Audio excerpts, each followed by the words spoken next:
Going into sustainability measures, currently our facility is an all natural grass field. We have a lighting system, we have a scoreboard, we have covered benches for the teams on the sides of the side of the field.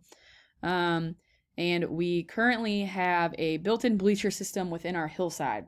Now, that sounds pretty cool. It looks pretty cool. However, our bleachers have to be mowed, which is not necessarily sustainable. Think about, you take away the concept of mowing bleachers. That takes away work from grounds crew. That's one less thing that they have on their plate. They have an entire campus they have to take care of. They don't need to mow some bleachers. The field is located right next to our athletic complex. Currently, obviously, it's still going to stay there, but we're just making some changes that are hopefully, going to be better overall. Now, a brand new facility is a lot easier to take care of and maintain than an old facility that is falling apart. So we're going to have brand new HVAC, plumbing, drainage, electrical systems. And that means they're brand new. They're the cream of the crop. They are just come out fresh out the gates. So everybody, should have a lot easier time managing those types of issues that could come along with that. And again, that's going to save a lot of people a lot of time on their jobs. But it is crucial that we upkeep and we check and we make sure we run all the tests that we're supposed to run on the systems to make sure they're doing what they're supposed to do. Our people who are on maintenance are obviously going to be looking into that one, but people as far as housekeeping, after a game or some sort of event at the field, the bathrooms need to be checked, the stalls need to be checked. There's no messes, we're cleaning up, we're doing all that stuff. There's a lot of water that's going to be going in and out of there as far as pipes go. We're going to have sinks, we're going to have drinking fountains, we're going to have showers, we're going to have toilets, we're going to have a washer and dryer, the mop sink in the utility closet. There's all kinds of in and outs in that building. We're also going to be having trash cans strategically placed all along the pathways of the facility. So there is going to be a concrete sidewalk that as soon as you come into the facility, you can either follow that to the east side of the building or you can follow it to the west side. The west side is obviously the visitor side. The east side is the home side. It'll go all the way around the building. It'll connect you, as soon as you get into the park, to the restrooms. It'll connect you to the locker rooms. It'll connect you to the field, the bleachers, all of that.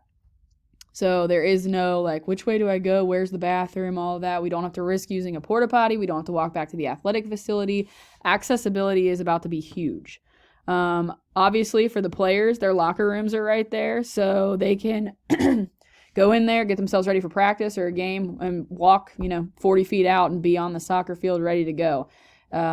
And if they do decide at halftime, and I know it's not halftime in soccer, but in between the two halves, if they decide that they need to, have a little powwow and privacy, they can just take a little jog into the locker room and have their moments and then come back out. They don't have to feel like they have to go to the opposite side of the corner of the field, or they have to go back to the athletic facility and waste 5 minutes getting there and 5 minutes getting back.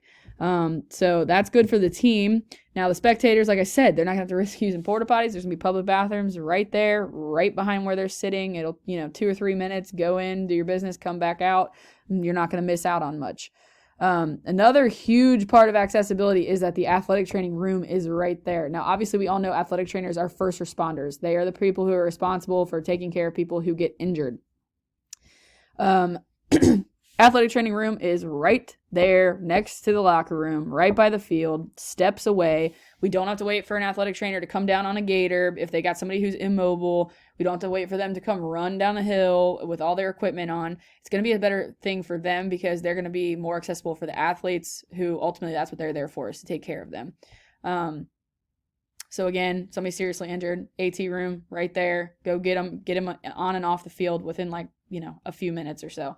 The laundry setup is down there as well, and we're gonna, be able to keep all the equipment right there. You're not gonna have to haul a bunch of, dirty, smelly shin guards and shorts and all that kind of stuff up to the facility and bring back. A poor housekeeper is gonna have to take all that stuff, put it in a bag, carry it or push it or whatever, and that's just a lot of work. So they're gonna save a lot of time and a lot of energy. The permanent press box is huge because we all know that in this day and age, technology is just taking over the world. So it's not just them standing on a microphone and announcing for everybody to hear. They're obviously doing that, but chances are they're going to have an announcer. We're also going to have somebody who is streaming live. So that way those players who are from out of state or out of the country, their parents can watch or listen. And all that equipment is going to cost a pretty penny in order to be able to stream and do that. So if we had a tent, we couldn't just keep it in the tent overnight. You have to kind of worry about weather damaging things. Or if you're in there and you're recording and you got rain beating down on your tent, you're going to be able to hear that through the recording and you're not producing a quality product. So again, everything can go into that new press box, get locked up, stay in there. It's going to be perfect. Now, obviously we're not going to have HVAC in there, but we are going to have a solid electrical system. We are going to have a solid Wi-Fi connection in there so that way they can make things happen. Now, the coach's office being down there also is nice. I know as a coach, it would be very frustrating to not have your office in your territory. So the fact that they are right there in the locker room, they can monitor, they know what's going on, and they can stay in one spot. They don't have to lug all their stuff from one building down to the field. They're, again, steps away from the field. Overall, this is going to cost money, but this is 100% going to make more sense to do this than keep going at the rate that we're going with our grass bleachers.